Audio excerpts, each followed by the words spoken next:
विवेक भाई, क्या हाल है? बोलोगे नहीं? लाइब्रेरी में हूँ यार। अच्छा, library library.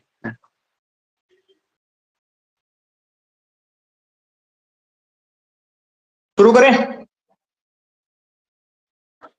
Yes sir. Screen share हो रही है मेरी? Yes sir.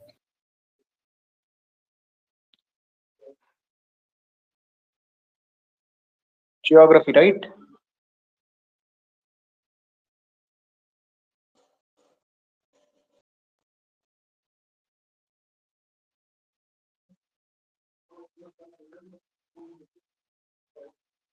मेरा सबसे पहला सवाल, क्या आप सभी को यह सिलेबस अच्छे से याद हो चुका है कि हमें एग्जैक्टली क्या पढ़ना है? बताइए, क्या हर एक बच्चे के दिमाग में सिलेबस है?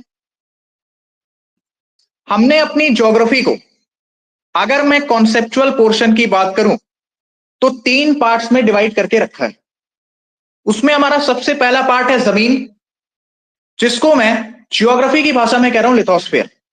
दूसरा हमारा पार्ट है वायुमंडल, हवा, एटमॉस्फेयर, जिसको मैंने डिवाइड कर दिया या जिसको मैंने नाम दिया एज अ क्लाइमेटोलॉजी। तीसरा भैया हमारा पानी, जल, जिसको हमने बोला ओशियनोग्राफी। तो फिजिकल ज्योग्राफी को यानी कि कॉन्सेप्चुअल ज्योग्राफी को हम डिवाइड करते हैं 3 पार्ट में, लैंड, एयर एंड वाटर। अगर इसको जियोग्राफी के टर्म्स में बोलोगे, लिथोस्फीयर, क्लाइमेटोलॉजी या फिर oceanography. Lithosphere, climatology and oceanography, ठीक है? अब जब इसी चीज को हम इंडिया के रिस्पेक्ट में पढ़ते हैं, हम इंडिया के क्लाइमेट को स्टडी कर रहे हैं, हम इंडियन ओशियन को स्टडी कर रहे हैं, हम इंडिया की सॉइल्स को स्टडी कर रहे हैं, हम इंडिया में रेनफॉल के पैटर्न्स को समझ रहे हैं, उसको आप कहते हैं इंडियन ज्योग्राफी। और जब यही सारी चीजें आप वर्ल्ड के पर्सपेक्टिव से समझते हैं कि यार साउथ अमेरिका का क्लाइमेट कैसा है, वहां पे रेनफॉल के पैटर्न्स कैसे हैं, वहां पे विंड का क्या पैटर्न है, वहां पे कौन से वॉल्केनोज है, किस टाइप की रॉक पाई जाती है, कैसे अर्थक्वेक आता है, वहां आसपास जो भी ओशियन है उसमें सैलिनिटी कैसी, लवणता कैसी है, तब आप उसको कहते हैं वर्ल्ड जियोग्राफी। ये जो हम पढ़ते हैं, जिसमें हम ज्योग्राफी के कोर कॉन्सेप्ट्स को स्टडी करते हैं, इसे बच्चे हम कहते हैं physical geography. Why physical sir? क्या तुम जमीन देख सकते हो? जी हाँ, देख सकते हैं। क्या तुम हवा देख सकते हो, महसूस कर सकते हो? चलो देख नहीं सकते, क्या महसूस कर सकते हो? क्या तुम क्लाउड्स देख सकते हो? क्या तुम बारिश होते हुए देख सकते हो? क्या जो क्लाइमेट बदल रहा है, जो वेदर चेंज हो रहा है, क्या आप उसको महसूस कर सकते हैं? जी हाँ सर, कर सकते हैं। क्या तुम जल को देख सकते हो? क्या तुम पानी को देख सकते हो? बिल्कुल देख सकते हैं सर, ठीक है? इसीलिए बच्चे हमने इसका नाम दिया फिजिकल ज्योग्राफी। क्या नाम दिया? Physical geography. फिजिकल ज्योग्राफी में ही आप ज्योग्राफी के सारे कॉन्सेप्ट सीखते हैं, और यूपीएससी एग्जामिनेशन में फिजिकल ज्योग्राफी से ही मैक्सिमम क्वेश्चंस पूछे जाते हैं, because it is completely conceptual. अगर आपको फिजिकल ज्योग्राफी अच्छे से समझ में आ गई, तो सेम कॉन्सेप्ट को क्या आप इंडिया के रिस्पेक्ट में अप्लाई करके आराम से इंडियन ज्योग्राफी को समझ सकते हैं? बिल्कुल समझ सकते हैं सर। क्या वर्ल्ड के रिस्पेक्ट में आप अप्लाई करके आराम से वर्ल्ड ज्योग्राफी पे मास्टरी कर सकते हैं, अपनी कमांड बना सकते हैं? बिल्कुल बना सकते हैं। लेकिन दोनों ही चीजें समझने के लिए सबसे पहले आपको कॉन्सेप्ट अच्छे से पता होना चाहिए। थोड़ा सा मैं आपको और सब्जेक्ट की इंपॉर्टेंस बता देता हूं, ध्यान से मेरी बात सुन लो।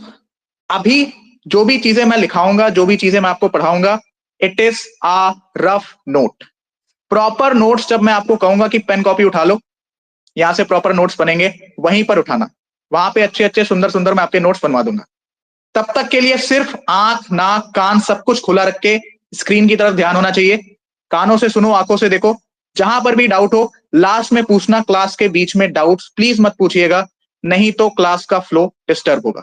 और ये जिसकी जिसकी वीडियोस ऑफ है, तुम्हारा घर जाने का मन कर रहा है? एंडी, वीडियोस ऑन कर लीजिए प्लीज। वीडियो बंद करके कोई भी बच्चा नहीं बैठेगा।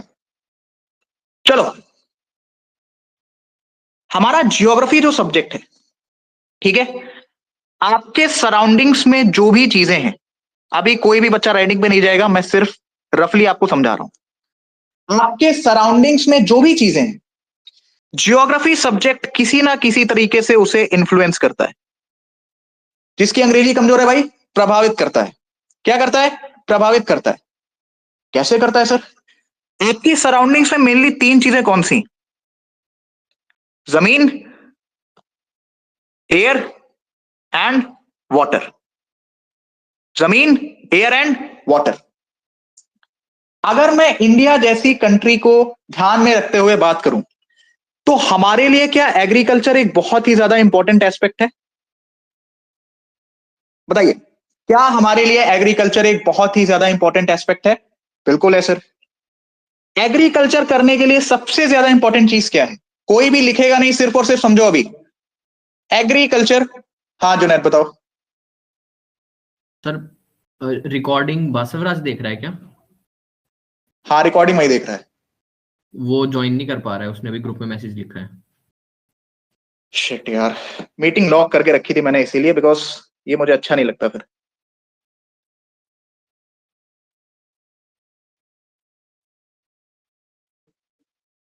उससे बोलो वापस से कोशिश करें।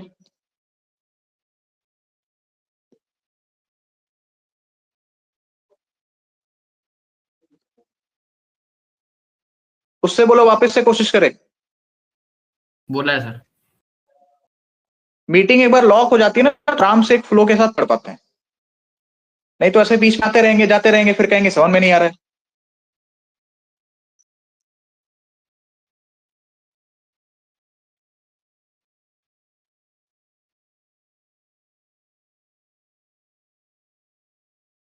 उससे बोलो जल्दी करे। होस्ट में मीटिंग को लॉक किया भाई। अरे उससे बोलो वापस से ज्वाइन करे यार जल्दी।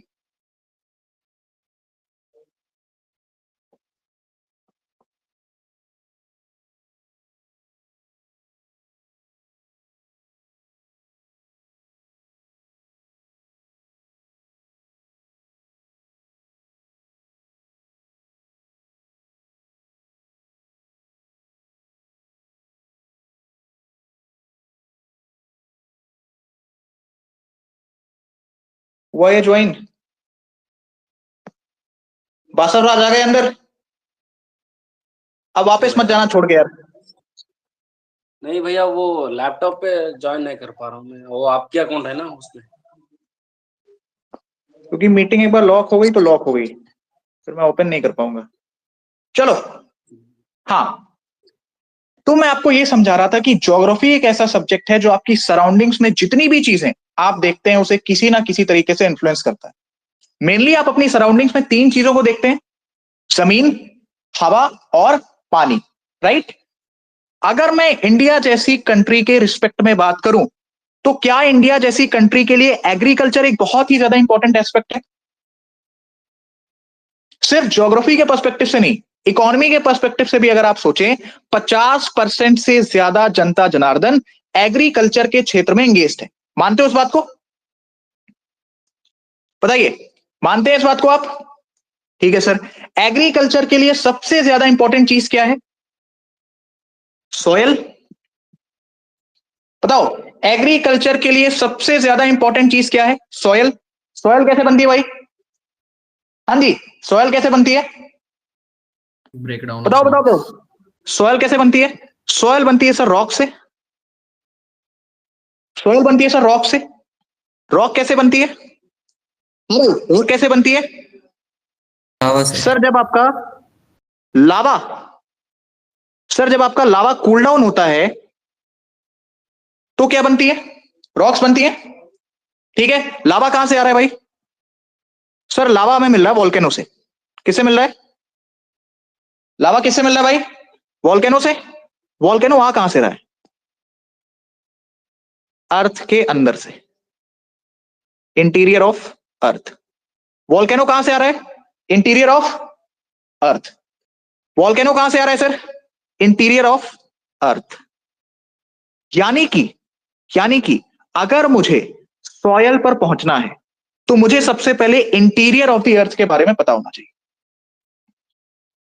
क्योंकि अगर मुझे इंटीरियर ऑफ द अर्थ के बारे में नहीं पता होगा तो मैं वोल्केनो पर नहीं जा पाऊंगा। अगर मैं वोल्केनो पर नहीं गया तो लावा ठंडा गर्म कैसे हो रहा है, टाइप्स ऑफ लावा, ये मुझे समझ में नहीं आएंगे। जब लावा ही नहीं समझ में आया तो रॉक्स नहीं समझ में आएंगे।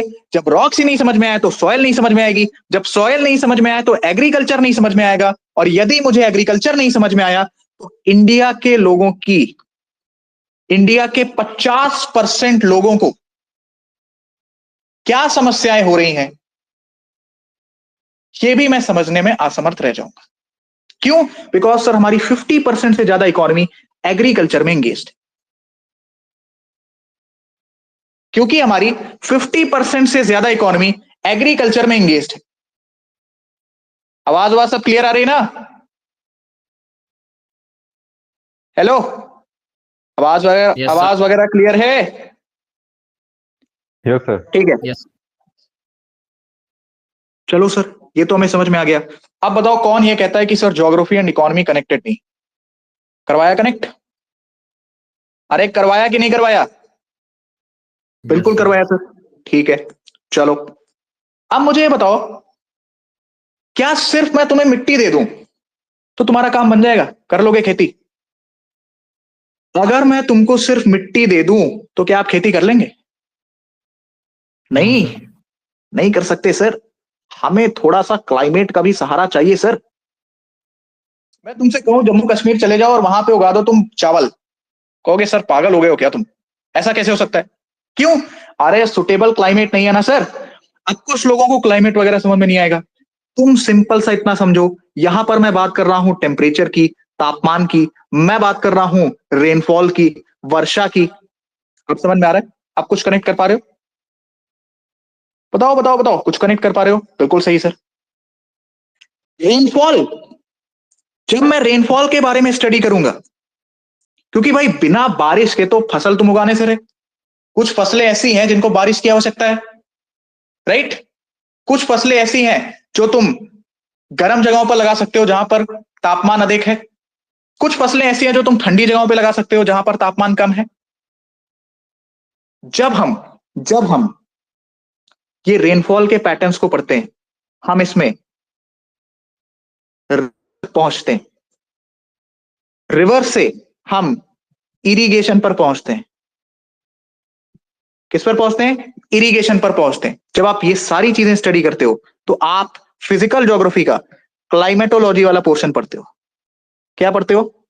तब आप फिजिकल ज्योग्राफी का क्लाइमेटोलॉजी वाला पोर्शन पढ़ते हो। क्या पढ़ते हो भाई?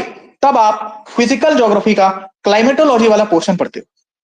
और जब आप रॉक्स के बारे में स्टडी कर रहे हैं, आप इंटीरियर ऑफ द अर्थ के बारे में पढ़ रहे हैं, आप लावा, वोल्केनो, इन सब के बारे में पढ़ रहे हैं, तब आप ज्योग्राफी का लिथोस्फीयर वाला पोर्शन पढ़ते हो।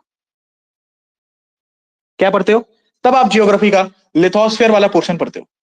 जब आप ओशियंस की तरफ चले जाते हैं कि सर पानी में नमक कितना है, ओशियनिक मीन टेम्परेचर कितना है, हमारा ओशियंस के नीचे क्या क्या स्ट्रक्चर बना हुआ है, तब आप जियोग्राफी का ओशियनोग्राफी वाला पार्ट पढ़ते हैं।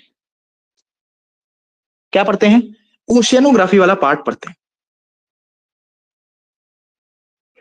मैंने आपको सिर्फ एक छोटा सा एग्जांपल दिया कि ये सारी चीजें कैसे आपस में कनेक्टेड है। ठीक है, क्या आपको इतना समझ में आ गया? क्या ये बेसिक ज्ञान हर एक बच्चे को हो गया? बताइए, क्या ये बेसिक sir. ज्ञान हर एक बच्चे को हो गया? बताओ बताओ बताओ, इतना समझ में आ गया? तो बेसिकली अगर मैं आपको समझाने की कोशिश करूं, इसको मैं थोड़ा सा नीचे ले लेता हूं, खैर छोड़ो, यहीं पे रहने दो। फिजिकल जियोग्राफी, इसको आपने 3 पार्ट्स में डिवाइड किया है। पहला है सर हमारा लिथोस्फीयर। घबराना नहीं, अभी हर एक चीज समझाऊंगा आपको। पहला है सर आपका लिथोस्फीयर, दूसरा है सर आपका एटमॉस्फेयर, समझते रहना, और तीसरा है सर आपका हाइड्रोस्फीयर। तीसरा है सर आपका हाइड्रोस्फीयर। लिथोस्फीयर वाले सेक्शन में हम इंटीरियर ऑफ द अर्थ पढ़ के, वॉल्केनो पढ़ के, लावा पढ़ के रॉक्स पर पहुंच जाते हो, और रॉक से हम सॉइल पर जा सकते हैं। एटमॉस्फेयर में जब आप आते हो तो आप विंड के बारे में स्टडी करते हो, आप एयर के बारे में स्टडी करते हो, आप रेनफॉल के बारे में स्टडी करते हो। यहां से आप इरिगेशन पर जा सकते हैं,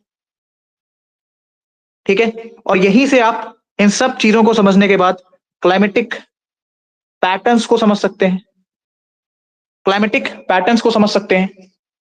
फिर जब आपको ओशियन के बारे में समझना है तो आप फिजिकल जियोग्राफी का हाइड्रोस्फीयर या फिर ओशियनोग्राफी वाला पार्ट स्टडी करते हैं। अच्छा, क्या लिथोस्फीयर को मैं सिंपल भाषा में लैंड लिख सकता हूं? क्यों भाई लिख सकता हूं? बिकॉज रॉक है, सॉयल है, तुम्हारा लावा है, वॉल्केनो है, ये सारी चीजें तुम जमीन पर ही तो देख रहे हो, कि हवा में देख रहे हो? जमीन पर देख रहे हो, तो लिथोस्फीयर को सिंपली मैं लैंड बोल दूं। अच्छा, एटमॉस्फेयर में विंड है, एयर है, रेनफॉल है, हर एक चीज है, ये सारी चीजें तुम हवा में तो देख रहे हो, एयर में तो देख रहे हो, एयर लिख दूं। अच्छा, हाइड्रोस्फीयर को क्या मैं सिंपली पानी लिख दूं, वाटर? अब मुझे एक चीज ये बताओ, लैंड, एयर एंड वाटर, क्या ये 3 बेसिक चीजें चाहिए आपको जीवन जीने के लिए? यही तीनों तो मिलकर आपका बायोस्फीयर बनाती है। Now what is biosphere? जहां पर लाइफ पॉसिबल हो। तुमको फॉर एग्जांपल वैसे यूपीएससी पूछेगी नहीं, लेकिन अगर पूछ ले which one of the following is not a component of biosphere, तो क्या आप जवाब दे ले जाएंगे कि सर लिथोस्फीयर है, सर एटमॉस्फेयर है, सर हाइड्रोस्फीयर है, लेकिन जो चौथा ऑप्शन चाहे वो जो भी दिया हो वो बायोस्फीयर का कंपोनेंट नहीं। यही तीनों चीजें मिलकर आपके जीवन को संभव बनाती हैं। क्या ये अंडरस्टैंडिंग डेवलप हो गई? इतना समझ में आ गया? इसमें कुछ भी नोट नहीं करना है, सिर्फ इसको समझो। इतना समझ में आ गया? से यस और नो, इतना समझ में आ गया? Good. Yes, sir. Sir. Yes sir. ये क्या है? जमीन। ये क्या है? लेट्स से ऊपर ऊपर ये पूरा पानी है, नीचे पानी के भी भाई जमीन होगी ही, तो ये तुम्हारा हो गया ओशियन, और ये उससे लगी हुई हवा, एटमॉस्फेयर। आज की कक्षा से, आज की क्लास से हम ये जमीन वाला पोर्शन प्रारंभ कर रहे हैं। You guys have 15 seconds of time. अगर इसमें कुछ भी आपको ऐसा इंपॉर्टेंट लग रहा है तो आप नोट कर सकते हैं, वरना आप अपने कॉपी पेन तैयार कर लो, अब नोट्स बनाने का टाइम आ गया है, ठीक है? तब तक मैं ये सारी चीजें क्लियर कर देता हूं।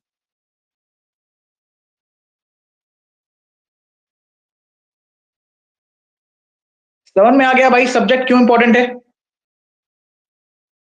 हाँ जी, समझ में आ गया कि सब्जेक्ट क्यों इंपॉर्टेंट है? सब्जेक्ट सिर्फ और सिर्फ इसलिए मत पढ़ो क्योंकि वो एग्जामिनेशन में आने वाला है, इसलिए पढ़ो बिकॉज उसके बिना आप अपने आसपास की चीजों को ही बेहतर तरीके से नहीं समझ पाओगे। समझे? इतना समझे कि नहीं समझे? अगर इतना समझ गए तो हेडिंग बना लेंगे sir, interior structure of the earth. Because हर एक चीज समझने के लिए आपको सबसे पहले interior structure of the earth पता होना चाहिए।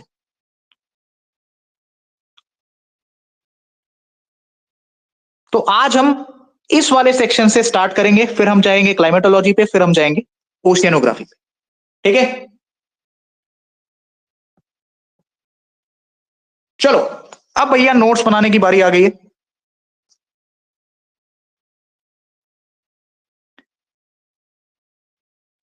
लिथोस्फेयर,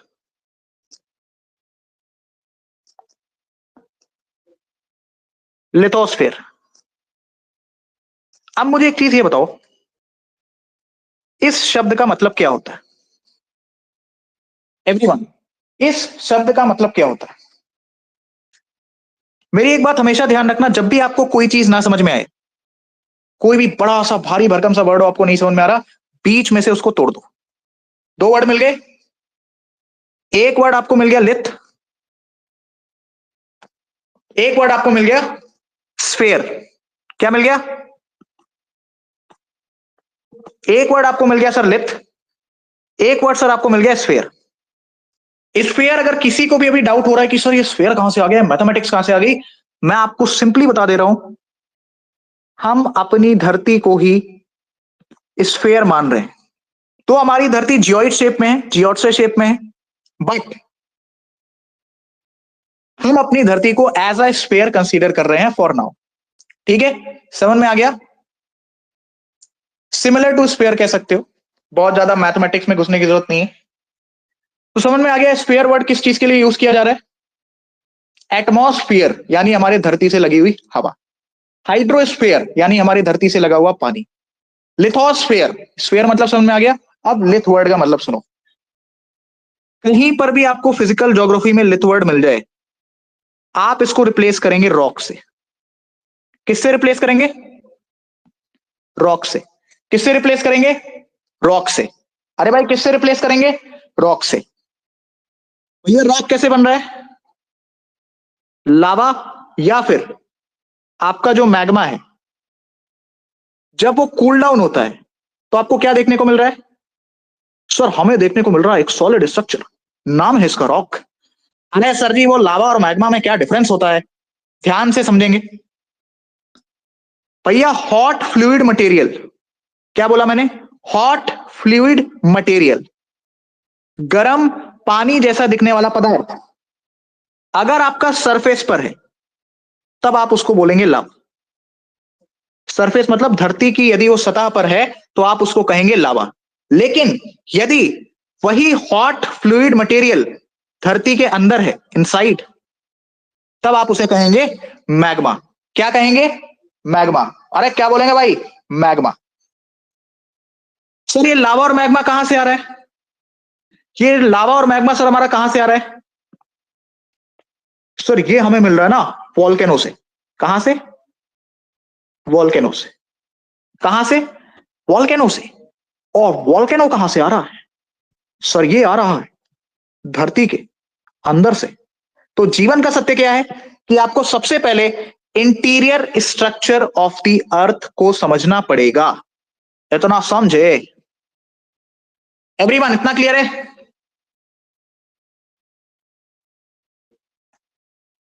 माइक का इस्तेमाल करके हाँ और ना बोलना सीखें, वरना कल की क्लास से माइक फीचर आपसे छीन लिया जाएगा। Yes sir. Yes sir, clear. Yes sir clear है। अभी भी अगर किसी को डाउट है कि हम एग्जैक्टली क्या पढ़ने वाले हैं, तो भैया ये हमारी धरती है, ठीक है? ये हमारी धरती है, हम कुछ नहीं कर रहे हैं सर, हम इसी धरती के अंदर जा रहे हैं। क्या कर रहे हैं?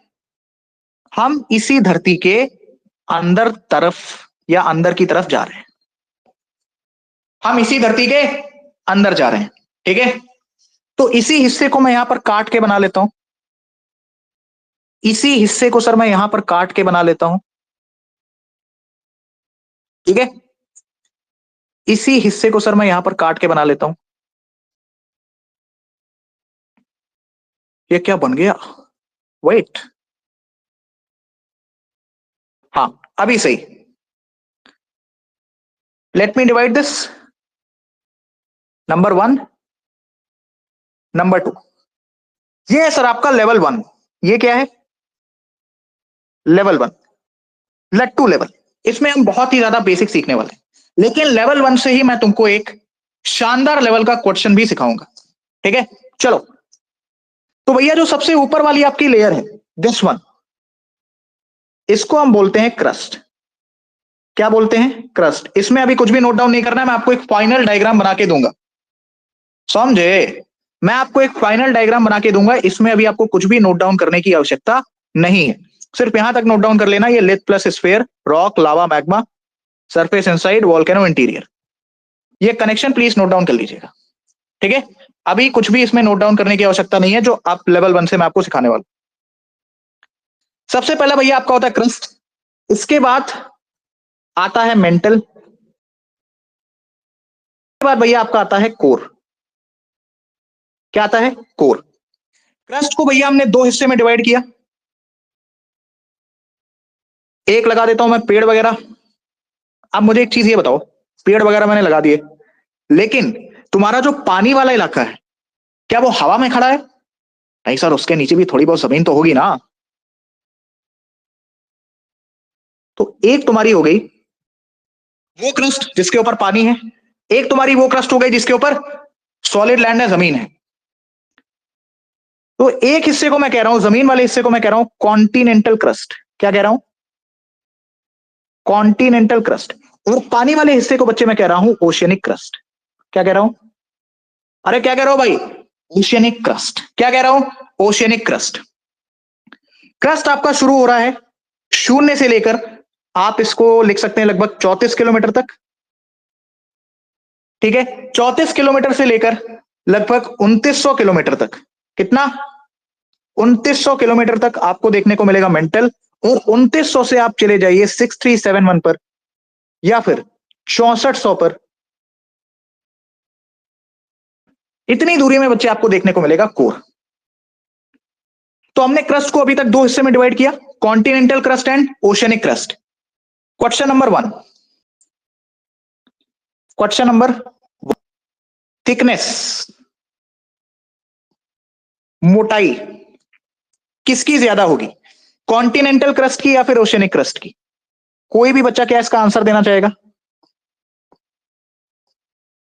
मोटाई किसकी ज्यादा होगी, कॉन्टिनेंटल क्रस्ट की या फिर ओशियनिक क्रस्ट की? बताइए। Continental crust. कॉन्टिनेंटल क्रस्ट की मोटाई ज्यादा होगी। कॉन्टिनेंटल क्रस्ट की मोटाई क्यों ज्यादा होगी सर?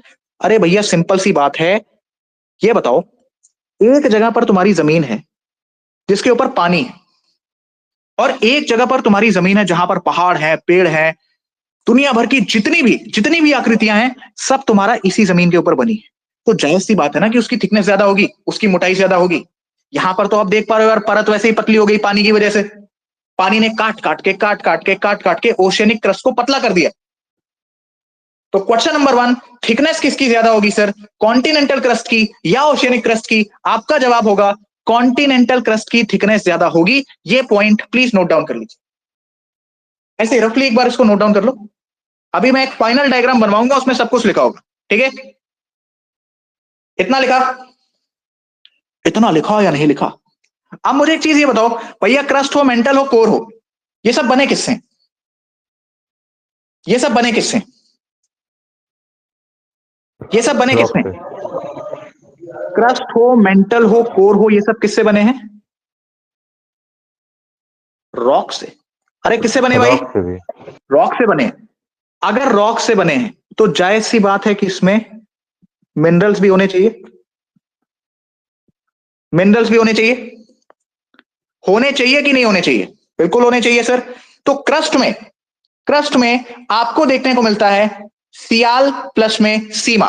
कॉन्टिनेंटल क्रस्ट में यदि आप जाओगे तो आपको देखने को मिलेगा sial, that is silicon and aluminium. यदि आप ओशियनिक क्रस्ट में जाएंगे तो आपको देखने को मिलेगा sima, that is silicon and magnesium. Sial और सीमा का डिफरेंस आपको क्लियर हो जाएगा प्लेट टेक्टोनिक थ्योरी में। यहां पर प्लीज याद करते हुए चलें कि कॉन्टिनेंटल क्रस्ट में आपको देखने को मिलता है sial, that is silicon and aluminium, और ओशियनिक क्रस्ट में बच्चे आपको देखने को मिलता है sima, that is silicon and magnesium. यदि आप मेंटल में जाएंगे वहां पर भी आपको देखने को मिलेगा सीमा। यदि आप कोर में आएंगे तो यहां पर आपको देखने को मिलेगा nife, that is nickel and iron, nickel and iron, nickel and iron, nickel and iron. समझ में आ गया? इतना क्लियर है? इतना क्लियर है क्या? क्वेश्चन नंबर 1 मैंने तुमको बताया थिकनेस वाला। क्वेश्चन नंबर 2 कैसे बन सकता है, देख लो ध्यान से। क्वेश्चन नंबर 2 बच्चे क्या ऐसे बन सकता है? कैसे sir ji? Question number 2 for example आ गया मैच द फॉलोइंग। मैं पूरा नहीं लिख रहा, मैं सिंपल लिख रहा हूं मैच। मैच द फॉलोइंग, यहां पर दे दिया सियाल, यहां पर दे दिया सीमा और यहां पर दे दिया नीफे। यहां पर लिख दिया फॉर एग्जांपल तुम्हारा ओशियनिक क्रस्ट, फिर तुम्हारा यहां पे नीचे लिख दिया कोर, फिर तुम्हारा लिख दिया यहां पर मेंटल, ठीक है, फिर तुम्हारा नीचे यहां पे लिख दिया लेट्स से क्रस्ट। क्या ऐसे मैच द फॉलोइंग के सवाल आ सकते हैं? बताओ, मैच कर ले जाओगे भाई। सिलिकॉन एंड एल्यूमिनियम तुम्हें कहां पर देखने को मिल रहा है? This is your continental crust, ठीक है। सिलिकॉन एंड एल्यूमिनियम, एल्यूमिनियम आपको कहां पर देखने को मिल रहा है? कॉन्टिनेंटल क्रस्ट में। सीमा तुम्हें कहां पर देखने को मिल रहा है? ओशियनिक क्रस्ट में। और मेंटल में भी सर आपको सीमा देखने को मिल रहा है। और कोर आपको कहां पे देखने को मिल रहा है? अरे सॉरी, नीफे आपको कहां पर देखने को मिल रहा है? कोर में। कहां पर? कोर में। तो इस प्रकार से मैच द फॉलोइंग का भी सवाल आ सकता है। इतना क्लियर है? 2 सवाल अभी तक मैंने आपको बताया लेवल 1 से, दोनों ही आने के चांसेस हैं। थिकनेस वाला हो सकता है सीडीएस में आ जाए और ये मैच द फॉलोइंग वाला हो सकता है एनडीए में आ जाए। बेसिक है, लेकिन ये सवाल आने के चांसेस पूरे पूरे हैं। तो थिकनेस वाला और ये दूसरे टाइप का सवाल आपको क्लियर है? यदि इतना क्लियर है तो Clear है प्लीज, ओके परफेक्ट। यदि इतना क्लियर है तो प्लीज नेक्स्ट हेडिंग बना लीजिए सम अदर मिनरल्स। ये तो मैंने तुमको लिखवा दिया भैया, सीमा, सियाल, नीफे एटसेट्रा सब कुछ। नेक्स्ट हेडिंग आप बना लो some other minerals, some other minerals, some other minerals. इसमें इस प्रकार से बना लेंगे भैया एक लाइन, इधर लिख लो क्रस्ट, इधर लिख लो ओवरऑल अर्थ, ओवरऑल अर्थ, ठीक है। तो भैया क्रस्ट में आपको सबसे ज्यादा क्या देखने को मिलेगा? कोई भी बच्चा बताना चाहेगा इसको? कौन? आपके पास 5 सेकंड का टाइम है, कोई भी बच्चा क्या इसको बताना चाहेगा? क्रस्ट में आपको सबसे ज्यादा क्या देखने को मिलने वाला है? Silicon and Silicon. ऑक्सीजन। जवाब है सर इसका ऑक्सीजन। कितना सर? 46%। 46%। कितना सर? 46%। इसके बाद आपको देखने को मिलेगा सिलिका, सिलिका के बाद एल्यूमिनियम, एल्यूमिनियम के बाद आयरन, आयरन के प्लीज परसेंटेज याद रखना, दैट इज 5%। अब देखो लॉजिक लगाओ, क्रस्ट में चलो एक ऑक्सीजन तुम याद कर लो, उसके बाद लगाओ लॉजिक। उसके बाद क्या लगाओ? लॉजिक। कि ऑक्सीजन के बाद टेक्निकली किसका नंबर आना चाहिए? सर यहां पर भी सिलिका है, यहां पर भी सिलिका है, और ओशियनिक क्रस्ट में भी सिलिका है। तो टेक्निकली किसकी बारी आनी चाहिए? सिलिका की। किसकी आनी चाहिए? सिलिका की, ठीक है। उसके बाद तुम्हारा एल्यूमिनियम, आयरन का प्लीज परसेंटेज याद रखना, ठीक है। इतना क्लियर है? यदि इतना क्लियर है तो आगे बढ़ते हैं। ओवरऑल अर्थ में सबसे ज्यादा आपको देखने को मिलेगा आयरन। क्या देखने को मिलेगा? आयरन। ओवरऑल अर्थ में आपको सबसे ज्यादा देखने को मिलेगा आयरन। उसके बाद ऑक्सीजन, ऑक्सी लिख दे रहा हूं मैं इसको। आफ्टर दैट सिलिका, सिलिका के बाद मैंगनीज, उसके बाद भैया निकल। ये स्लाइड्स स्टेट पीसीएस जैसे एग्जामिनेशंस के लिए ज्यादा इंपॉर्टेंट है। यूपीएससी अगर इसमें से सवाल पूछ रहा है तो असेंडिंग डिसेंडिंग, बढ़ते घटते क्रम के ऑर्डर में वो पूछेगा, ठीक है। तो प्लीज इसका ऑर्डर याद रखेंगे और ऑक्सीजन और आयरन का परसेंटेज याद रखेंगे क्रस्ट में। You guys have 10 seconds of time, या चलो 15 सेकंड ले लो, इस चीज को प्लीज मेमोराइज कर लीजिए। भैया क्रस्ट में सबसे ज्यादा ऑक्सीजन और ओवरऑल अर्थ में अगर हम देखें तो सबसे ज्यादा आयरन, ठीक है। इतना हो गया। So this is your level 1। Level 1 से भी मैंने आपको 3 टाइप का सवाल बता दिया। यहां से सवाल बनेगा असेंडिंग डिसेंडिंग क्रम में, असेंडिंग डिसेंडिंग। ठीक है, यहां से बनेगा भाई मैच द फॉलोइंग, तुम्हारा ये सियाल सीमा से, और ये थिकनेस से एक सवाल आ सकता है कॉन्टिनेंटल क्रस्ट और ओशियनिक क्रस्ट से। तो लेवल 1 से 3 टाइप के सवाल क्या हर एक बच्चे को क्लियर हो गए? लेवल 1 से क्या 3 टाइप के सवाल हर एक बच्चे को क्लियर हो गए? अरे हाँ या ना बोलो भाई। Yes sir. Yes sir. Sir यही तो प्रॉब्लम है, वैभव भैया भैया नहीं रहे, क्या हो गए हैं? सर। सर हाँ भाई, इतना हो गया क्लियर? इतना क्लियर हुआ क्या? Yes sir. हाँ भैया।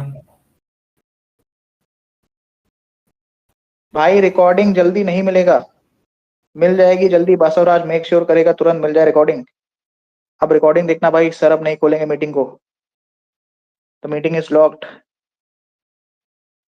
ऐसे ना फोन पलट के रखना पड़ेगा, नहीं तो इतनी नोटिफिकेशन आती है ना।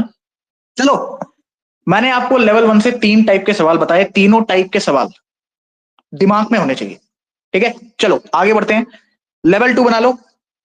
हाँ बताओ जुनैद बताओ। ये वाला डायग्राम बना ले, वो क्रस्ट वाला। ऐसे रफली बना लो, फाइनल नोट्स में ये मत बनाना, फाइनल नोट्स में अभी मैं तुमको एक ही डायग्राम बनाऊंगा, उसी में सब कुछ हो, ठीक है। ठीक है, ठीक है। इसको सिर्फ समझ लो, मैं नहीं चाहता कि नोट्स आपके बन जाए अभी पता चले फिजिकल ज्योग्राफी के 100 बनने के, तो रिवाइज करने में ठीक है। प्रॉब्लम होगी। अभी एक डायग्राम बनवाऊंगा, उसमें सब कुछ आ जाएगा, ठीक है। चलो लेवल 2, ऐसे अगर बहुत मन हो किसी को लिख लिख के याद होता है तो एक रफ कॉपी रख लो, उसमें लिखते रहो। फेयर में अभी ये नोट्स मत बनाना, बहुत क्लची हो जाएगा, आई मीन सफल हो जाएगा, और क्या। चलो लेवल 2,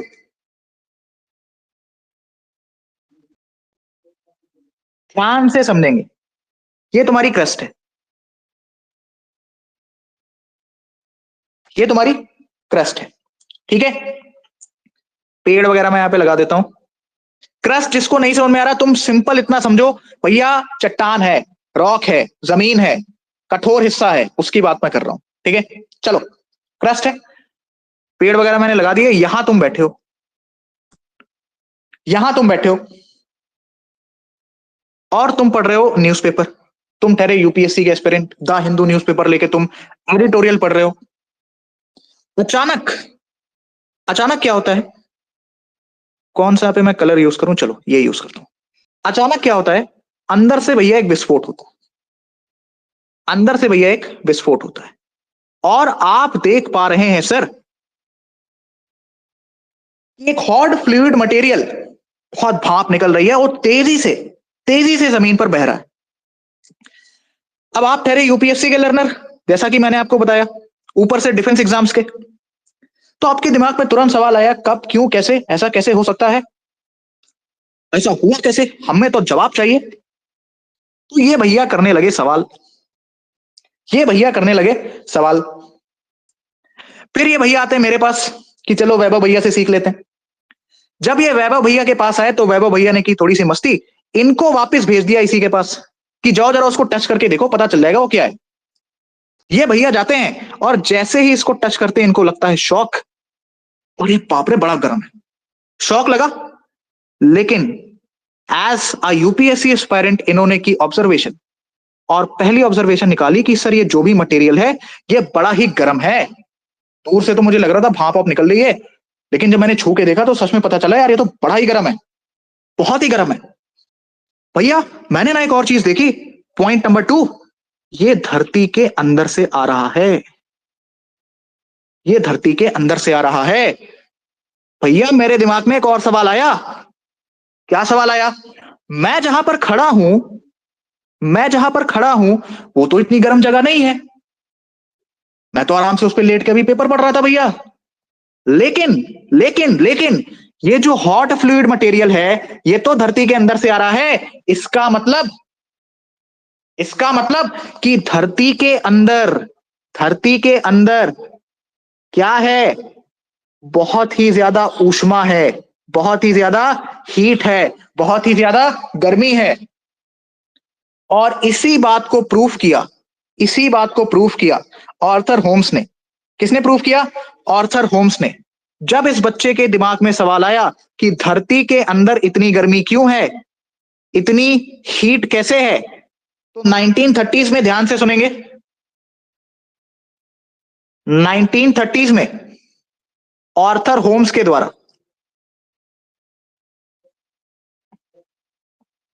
आर्थर होम्स के द्वारा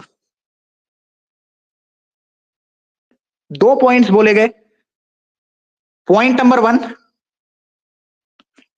वन कि भैया पृथ्वी के अंदर चल रही हैं थर्मल एक्टिविटीज, ऊष्मीय गतिविधियां।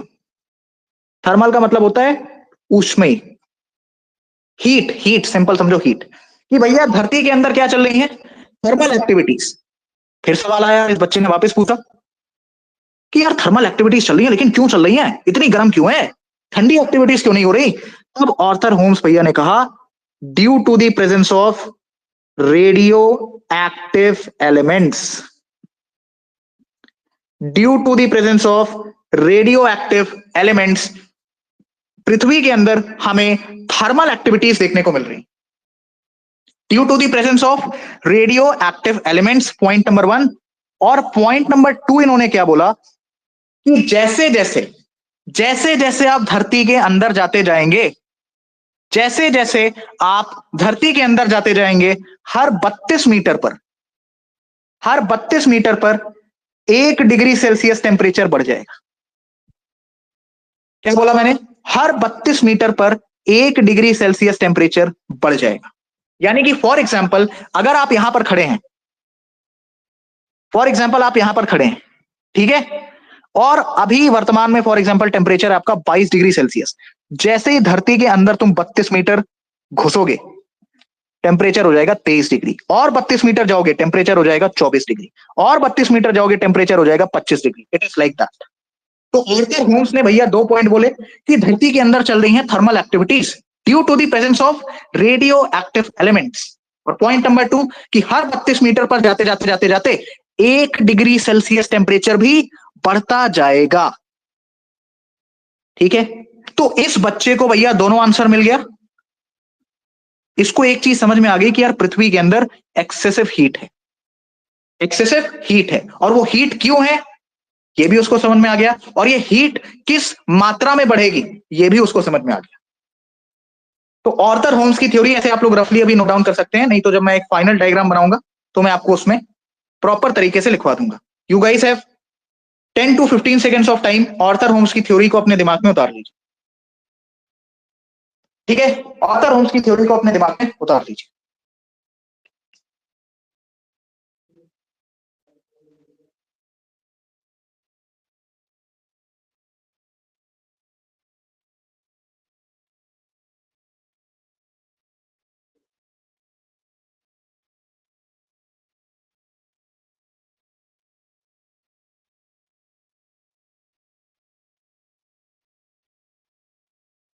चलिए आगे बढ़ते हैं सर।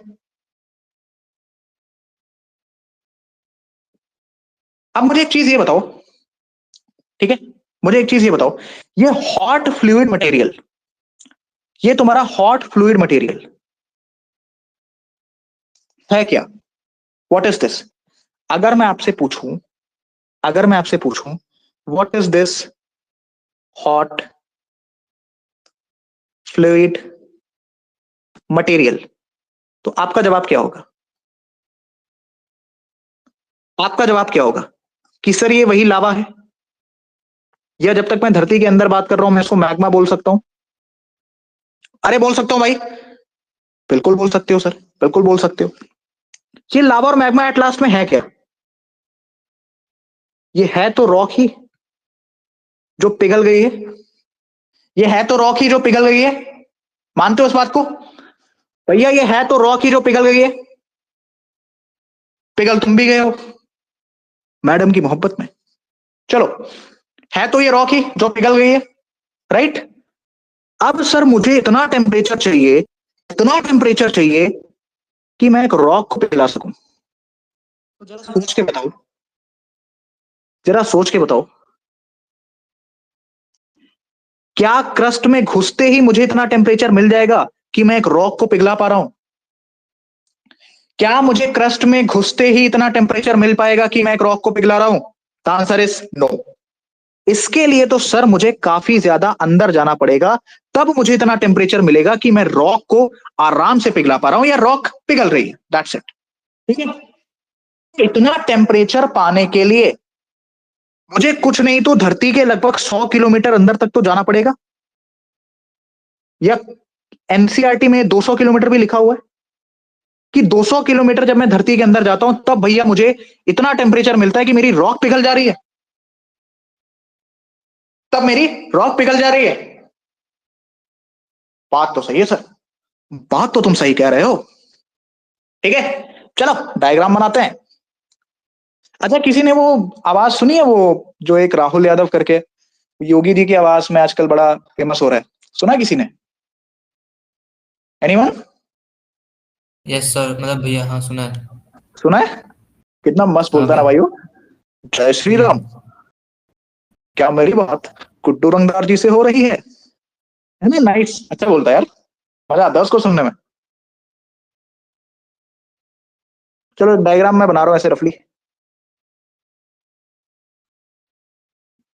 लो। पता है जब भी ना ये अच्छा सा स्ट्रक्चर बनाने की कोशिश करो, कुछ ना कुछ इसमें गड़बड़ी हो ही जाती है। कोई बात नहीं, ऐसे बना लेते हैं। ये एक बन गया, ये एक बन गया। चलो come on guys, focus focus ध्यान से। ये हो तुम। अब तुम इतने टेम्परेचर की तलाश में हो कि भैया हमारा पत्थर वगैरह सब कुछ पिघल जाए। तो अभी तो आप धरती के अंदर जा ही रहे हैं, वैसे आप जा नहीं सकते, मतलब इतना अंदर कैसे जाओगे तुम? धरती के अंदर आप जा ही रहे हैं, लेकिन आप एक चीज ऑब्जर्व कर रहे हैं कि सर लगभग 100 किलोमीटर तक, 100 किलोमीटर तक मुझे जो है वो सॉलिड वाला हिस्सा ही देखने को मिल रहा है। वो सर मुझे सॉलिड वाला हिस्सा ही देखने को मिल रहा है, ठोस, या जिसको आप हिंदी में लिख सकते हैं कठोर, वो हिस्सा मुझे देखने को मिल रहा है।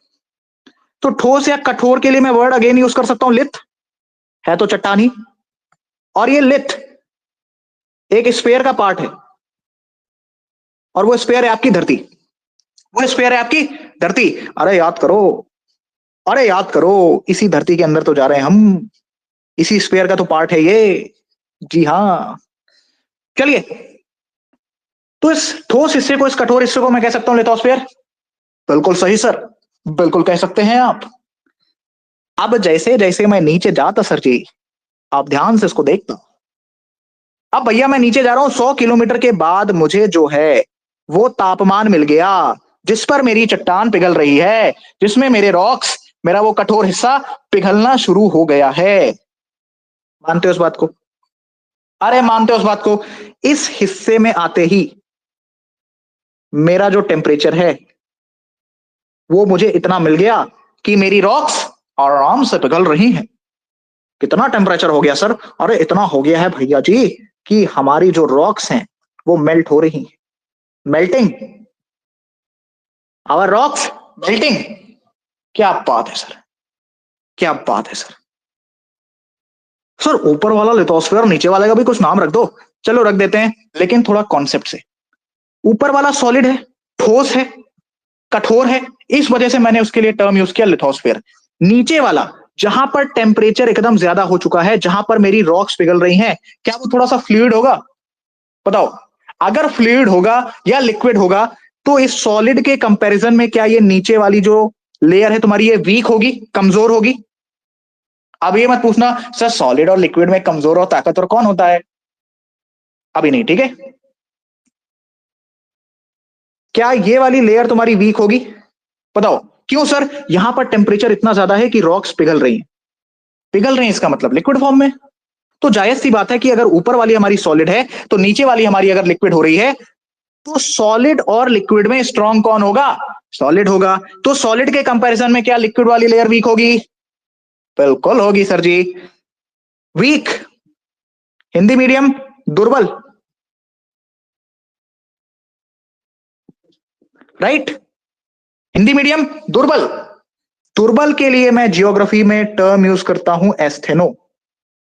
क्या यूज करता हूं? एस्थेनो। और ये सारा का सारा एक स्फीयर का पार्ट है, तो लगा दिया आगे स्फीयर। लगा दिया सर जी मैंने स्फेयर। अब यदि आपसे कोई पूछे कि लावा मैग्मा कहां से देखने को मिल रहा है, कहां से आ रहा है भैया तुम्हारा ये जो लावा है, जो मैग्मा है, कहां से आ रहा है, तुम्हारी रॉक्स कहां पर सबसे ज्यादा पिघल रही हैं, आपका जवाब क्या होगा?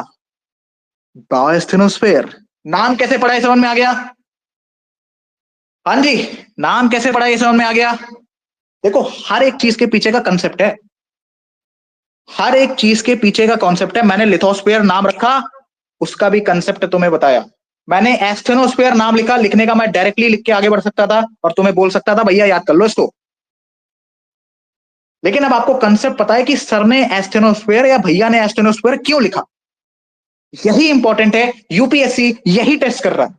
वो जमाना गया जब यूपीएससी फैक्ट पूछता था, इसीलिए तो मैं कह रहा हूं आजकल कोई भी ज्योग्राफी पढ़ा देता है। समझदार को इशारा काफी है। और एक चीज और, पीपीटी से ज्योग्राफी पढ़ाना सबसे आसान काम है।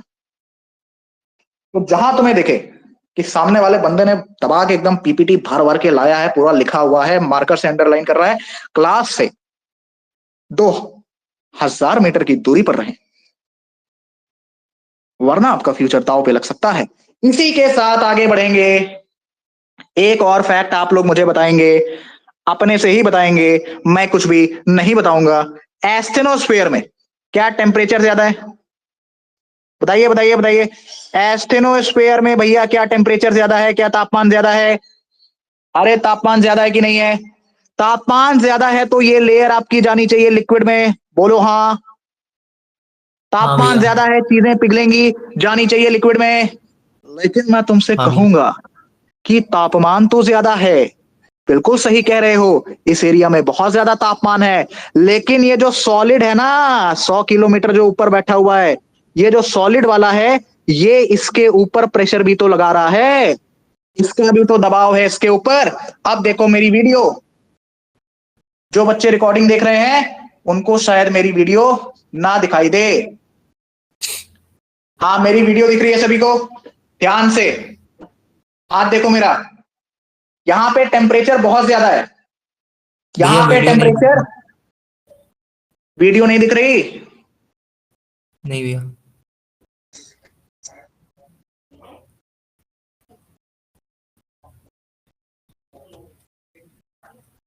अभी दिख रही है? कौन वीडियो सी दिख आईडी रही से है? आ रहा?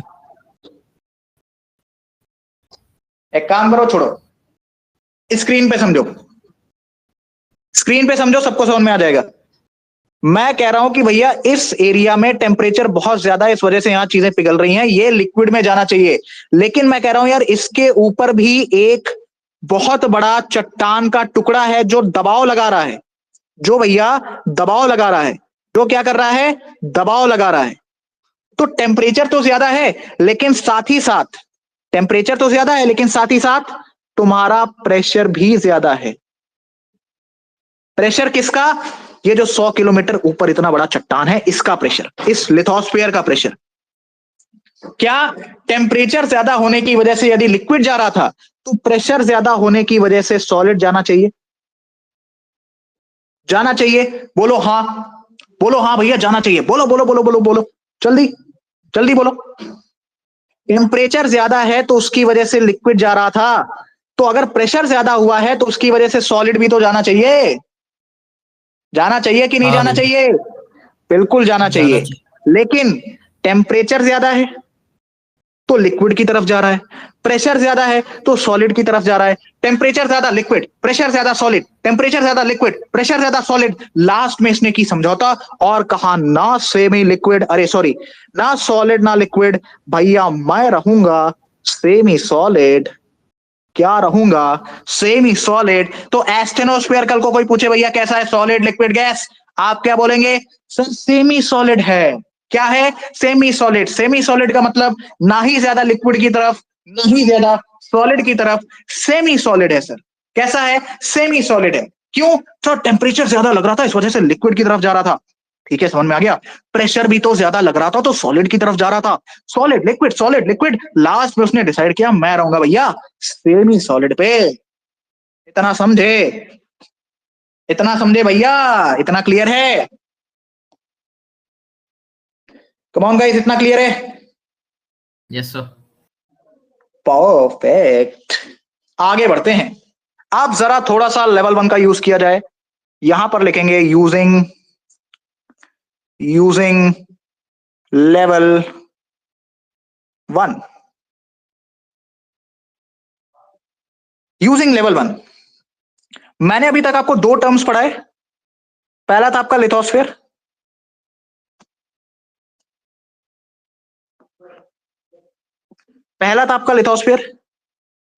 दूसरा था आपका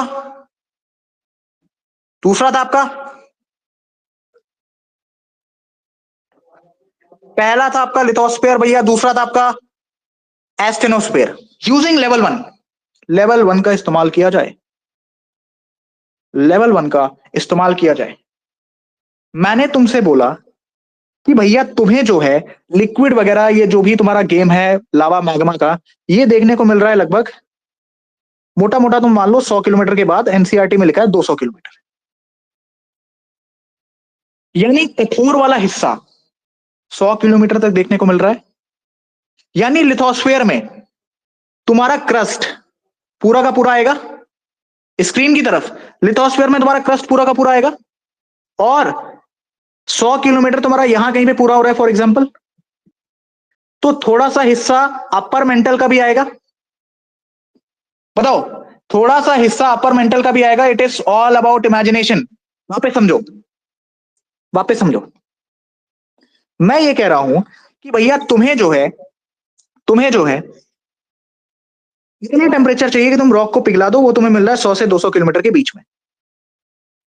और वहां तक 100 किलोमीटर तक या 200 किलोमीटर तक तुम बोल रहे हो लिथोस्फीयर है, यानी कठोर हिस्सा है। तो लिथोस्फीयर में ये 34 किलोमीटर का पूरा क्रस्ट आएगा। इतना मानते हो कि सर क्रस्ट तो आएगा पूरा का पूरा, और साथ ही साथ कुछ हिस्सा सर मेरा आएगा मेंटल का। लेकिन मेंटल का पूरा नहीं आ रहा सर, ऊपर वाला आ रहा है, तो इसको मैं बोल देता हूं कि सर कुछ हिस्सा आ रहा है अपर मेंटल का, कुछ हिस्सा आ रहा है अपर मेंटल का। तो lithosphere is composed of crust plus में मेंटल का ऊपरी हिस्सा, दैट इज अपर मेंटल।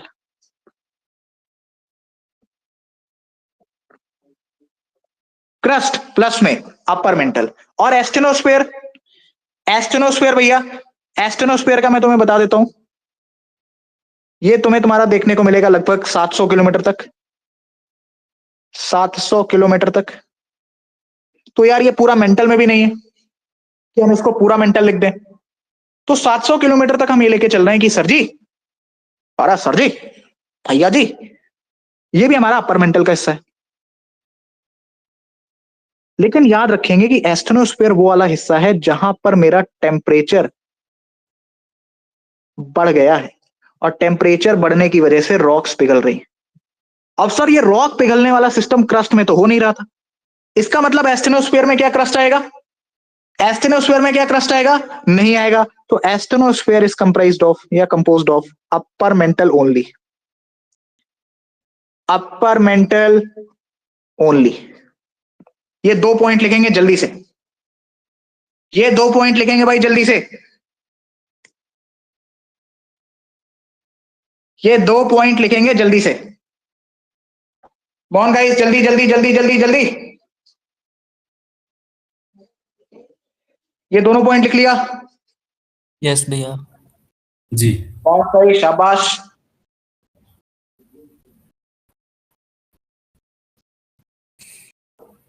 चलो, इतनी कहानी क्लियर है ना? हाँ इतनी भैया। कहानी क्लियर है ना? Yes, चलो sir. आगे बढ़ते हैं। अब मैं वापस से एक डायग्राम बना रहा हूं, देखेंगे ध्यान से।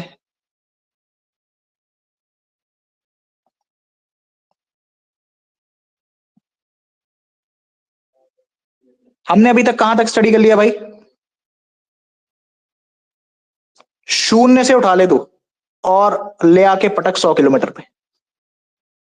इस हिस्से को हम कह रहे हैं लिथोस्फीयर। क्या कह रहे हैं? साथ साथ बोलेंगे तभी याद होगा। इस हिस्से को हम कह रहे हैं लिथोस्फीयर। क्या कह रहे हैं? लिथोस्फीयर।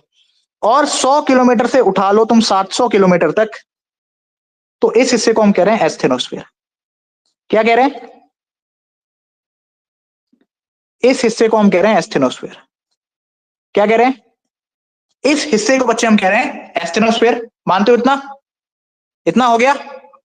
अब हम इसके भी अंदर चल रहे हैं, यानी हम 700 किलोमीटर के बाद वाली कहानी को देख रहे हैं। लिथोस्फीयर तुम्हारा कैसा है? सॉलिड। एस्थेनोस्फीयर तुम्हारा कैसा है? Semi solid. Semi solid. Semi solid. चलो मैं आपसे एक सवाल पूछता हूं, देखते हैं कितने लोग बुद्धि चला पाएंगे। Lithosphere is composed of which minerals? सोच समझ के जवाब देना। इसका जवाब सबसे पहले मुझे देंगी रिद्धिमा। चलिए रिद्धिमा जी बताइए, lithosphere is composed of which minerals?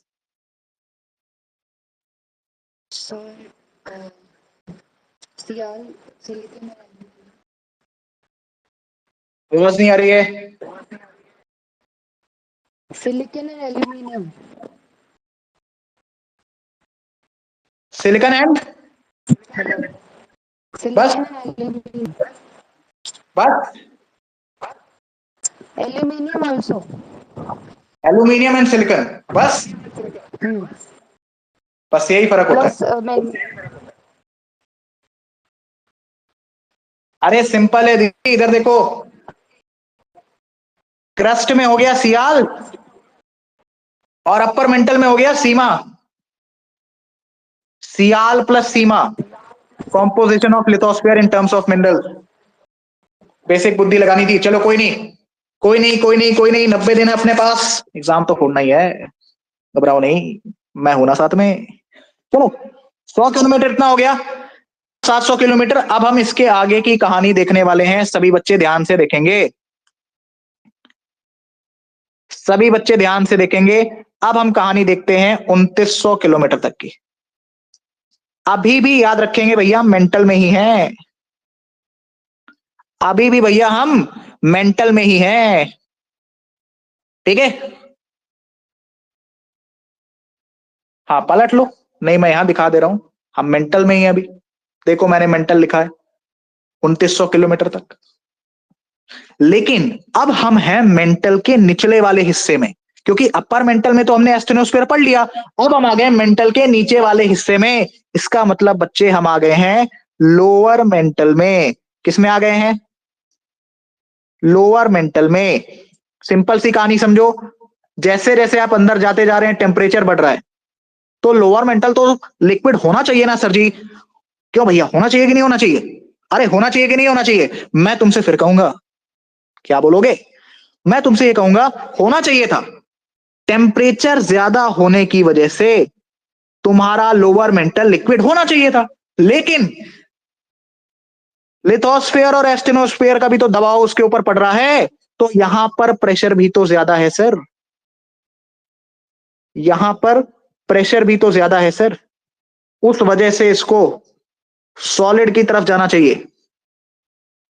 और आपको ये बात पता होनी चाहिए कि सर, नहीं भी पता है तो चलेगा, अब पता चल जाएगी, लोअर मेंटल में प्रेशर डोमिनेट कर जाता है। और एस्टेनोस्फीयर के कंपैरिजन में अगर आप देखेंगे तो लोअर मेंटल सर आपका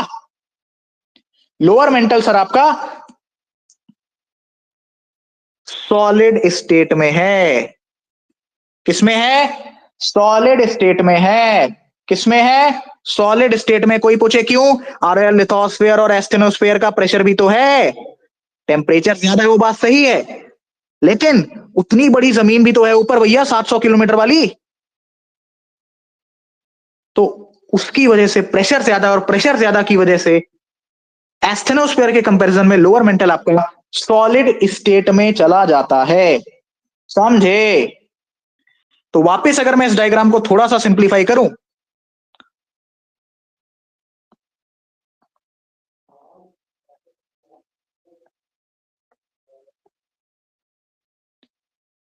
ये हो गया तुम्हारा लिथोस्फीयर। मैं पूरा नहीं लिख रहा हूं, ठीक है, देख लेना।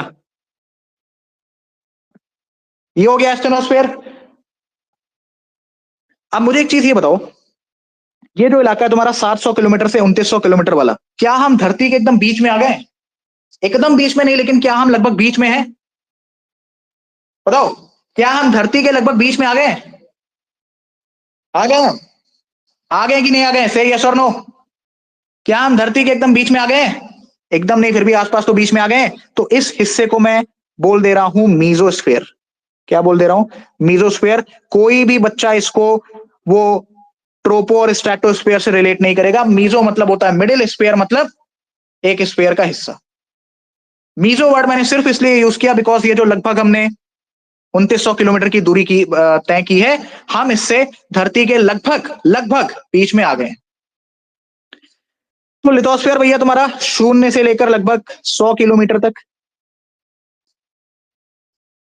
100 किलोमीटर से लेकर 700 किलोमीटर तक तुम्हारा एस्टेनोस्फीयर, और 700 किलोमीटर से लेके 2900 किलोमीटर तक तुम्हारा mesosphere, that is lower mental. Lower mental को मैं डिनोट कर रहा हूं एलएम से, अपर मेंटल को मैं डिनोट कर रहा हूं यूएम से, और लिथोस्फीयर तुम्हारा क्रस्ट प्लस में सम पार्ट ऑफ, इसको तुम ऐसे भी लिख सकते हो, some part of upper mantle. ठीक है? क्या लिथोस्फीयर, एस्टेनोस्फीयर, मीजोस्फीयर क्लियर है? अच्छा, एस्टेनोस्फीयर और मीजोस्फीयर में एक चीज याद रखेंगे भैया, मिनरल्स कॉमन है तुम्हारे। क्यों? है तो दोनों मेंटल ही, है दोनों मेंटल ही। मेंटल में क्या मिलेगा? सीमा मिलेगा। तो एस्टेनोस्फीयर हो चाहे मीजोस्फीयर हो, मिनरल्स कौन से होंगे भाई? सीमा। समझे? इतना क्लियर है एवरीवन? इतना क्लियर है? हाँ या ना? इतना क्लियर है?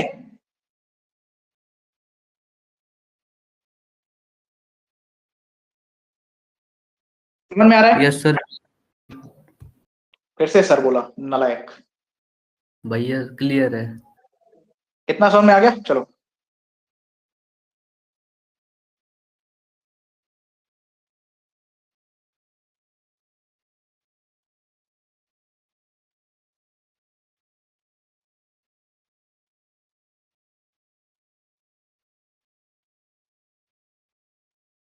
चलो आगे बढ़ते हैं।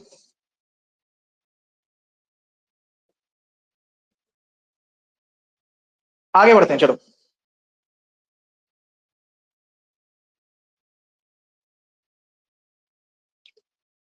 Let's go ahead. मीजोस्फीयर हो गया अपना। इस चैप्टर का सबसे ज्यादा इंटरेस्टिंग पार्ट अब आ रहा है। ठीक है? इस चैप्टर का सबसे ज्यादा इंटरेस्टिंग पार्ट अब आ रहा है। ध्यान से सुनेंगे। 2900 किलोमीटर के बाद अब हम प्रवेश कर रहे हैं कोर में। किसमें? कोर में। और कोर को मैं अलग से बना रहा हूं। अब हम प्रवेश कर रहे हैं भैया कोर में।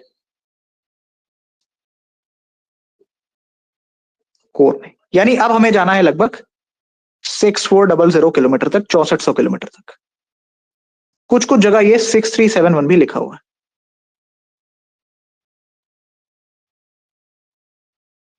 कुछ जगह पर ये 6371 किलोमीटर भी लिखा हुआ है।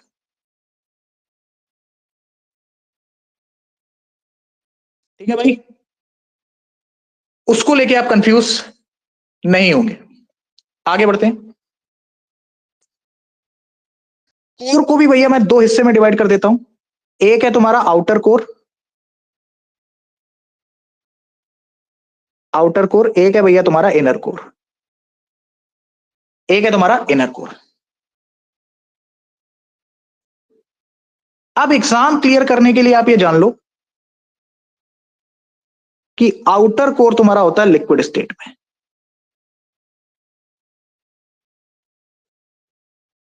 इनर कोर तुम्हारा होता है सॉलिड स्टेट में। ऐसा क्यों? चलो, इनर कोर तुम्हारा सॉलिड में एक बार समझ में भी आता है। क्यों? क्योंकि पृथ्वी की जो भी जितनी भी भारी चीजें हैं वो केंद्र में जाके इकट्ठी हो रही हैं। जब पृथ्वी आपकी रोटेट करती है तो एक सेंट्रीफ्यूगल फोर्स लगता है, तो उससे जो भी भारी चीजें हैं वो पृथ्वी के सेंटर में आ रही हैं। इस वजह से वो सॉलिड है, और हल्की चीजें बाहर निकल रही हैं। हल्की चीजें एटमॉस्फेयर में निकल रही हैं, बाहर निकल रही हैं। ठीक है? तो उस वजह से ये तो समझ में आता है कि चलो सर हमारा जो इनर कोर है वो सॉलिड स्टेट में होगा, लेकिन आउटर कोर लिक्विड हुआ कैसे? मैं तुमसे बोलूंगा कि यार तुम आ गए हो लगभग 2900 किलोमीटर से लेकर, इसको आप लिख सकते हैं 5100 तक, आउटर कोर को 5100 किलोमीटर। मैं कहूंगा यार तुम इतना अंदर आ गए हो, तुम्हारा जो टेम्परेचर है वो बहुत ही ज्यादा हो गया है। तुम्हारा जो टेम्परेचर है वो बहुत ही ज्यादा हो गया है। तुम्हारा जो टेम्परेचर है वो बहुत ही ज्यादा हो गया है। तुम कहोगे अरे भैया सारी बकवास बातें, ये लिथोस्फीयर, एस्टेनोस्फीयर, मीजोस्फीयर, इतना सारा प्रेशर भी तो लग रहा है इसके ऊपर, इतना सारा प्रेशर भी तो लग रहा है इसके ऊपर। तुम बोलोगे भैया प्रेशर ज्यादा है, इसको भी खींचो सॉलिड में। लेकिन फिर मैं तुमसे कहूंगा तुमने एक बात नोटिस नहीं की, जैसे ही आप कोर में प्रवेश कर रहे हैं आपका मिनरल चेंज हो रहा है। अभी तक आप सियाल और सीमा में चल रहे थे, जैसे ही आपने कोर में प्रवेश लिया आप नीफे की तरफ आ गए। जैसे ही मिनरल चेंज हुआ, जैसे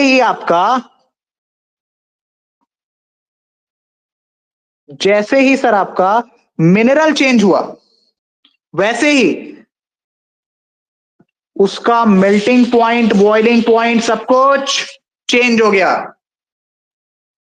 वैसे ही सर उसका मेल्टिंग पॉइंट, बॉइलिंग पॉइंट, सब कुछ चेंज हो गया। What is melting point, what is boiling point? जिस पर भैया तुम्हारा एक पर्टिकुलर सब्सटेंस मेल्ट होना या बॉयल होना स्टार्ट हो जाए, ठीक है।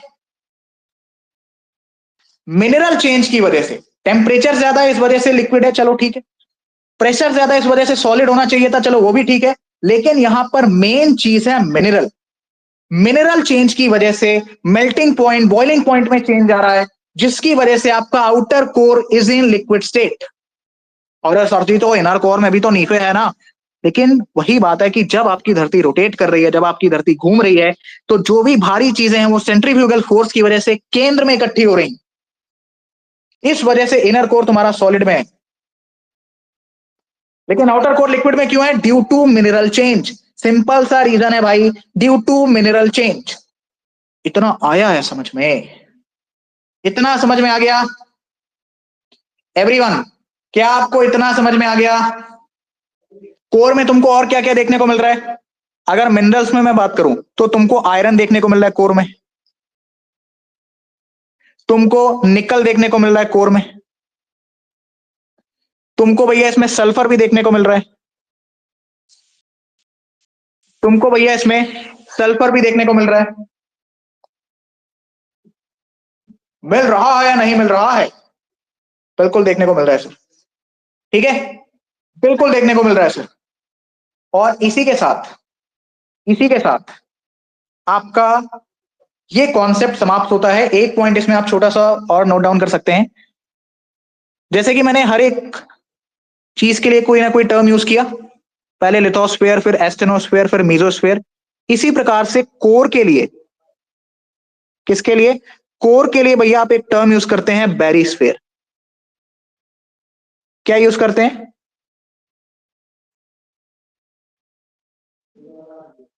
क्या यूज करते हैं? कोर के लिए भैया आप एक टर्म यूज करते हैं बैरिस्फीयर।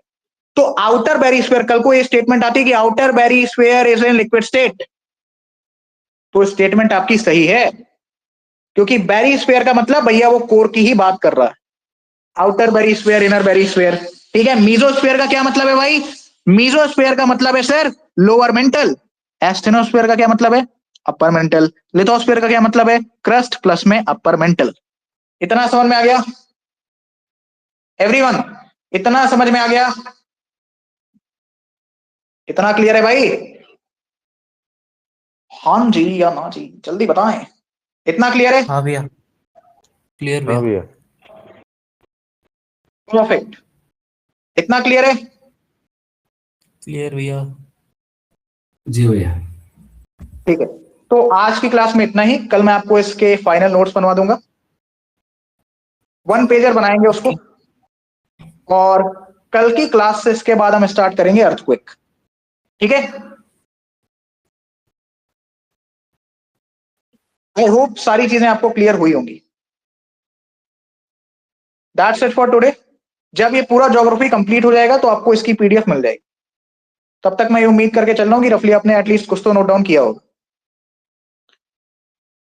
अब ठीक 8:20 पर 8:20 पर हम मिलेंगे मॉडर्न हिस्ट्री की क्लास। ठीक है, क्लियर है इतना? जी भैया। Just give me a second. भैया बच्चा 8 ग्रुप में लिख रहा बजे just give me a second, मैं रिकॉर्डिंग अब स्टॉप कर रहा हूं। किसी को कोई भी डाउट है तो पूछ सकते हैं। ये 8:20 पे है 30 मिनट पर। 8:20 पे है आपकी मॉडर्न हिस्ट्री की क्लास। मॉडर्न हिस्ट्री में हम स्टार्ट कर रहे हैं एडवेंट ऑफ यूरोपियंस। ठीक है, यूरोपियंस कैसे आए, क्यों आए, क्या हुआ, फलाना ढमकाना, वो सारी चीजें हम स्टार्ट करेंगे। आज की क्लास में मैंने तुम्हें कॉन्सेप्ट पूरा समझा दिया, इसके फाइनल नोट्स बनवाने बाकी हैं। वो कल की क्लास में मुश्किल से 5 मिनट का समय जाएगा और वो नोट्स मैं आपको बना के दे दूंगा। कल की क्लास से हम लोग स्टार्ट करेंगे अर्थक्वेक, एंड अर्थक्वेक पूरा का पूरा हम लोग कल की क्लास में खत्म करेंगे। क्लियर है? तो आज की क्लास में हमने कैसे स्टार्ट किया था? आज की क्लास में हमने कैसे स्टार्ट किया था? सब्जेक्ट की अंडरस्टैंडिंग ली, उसके बाद लिथोस्फीयर वाले सेक्शन पे गए। Lithosphere, asthenosphere, mesosphere, outer barysphere, inner barysphere.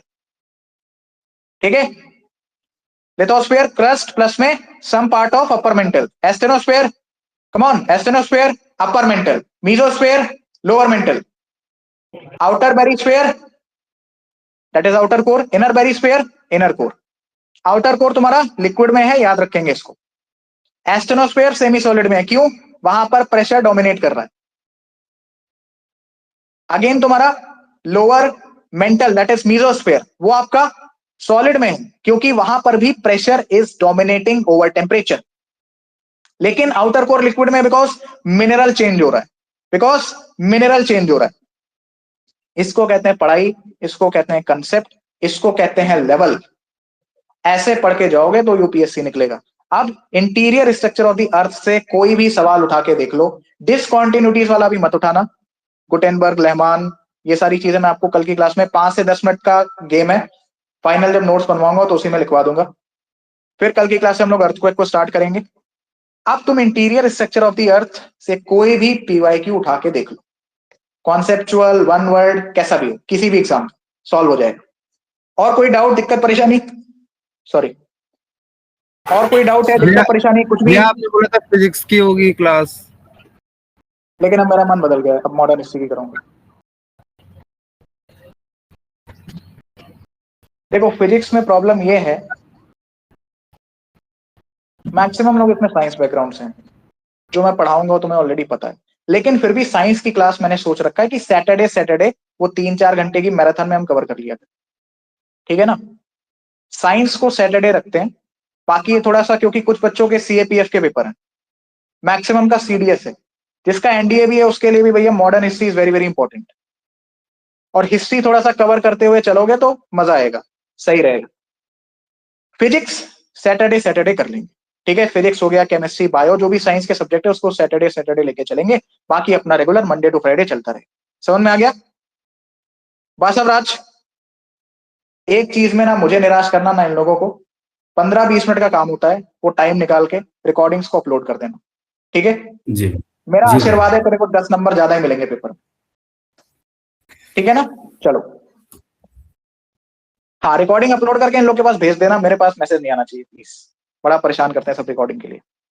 ठीक है ना? चलो ठीक, हम लोग मिलेंगे 8:20 नहीं, इसको मैं 25 मिनट कर दे रहा हूँ, 8:25 पे हिस्ट्री की क्लास के लिए। ठीक है भाई, चलो, जय हिंद। लिंक दूसरा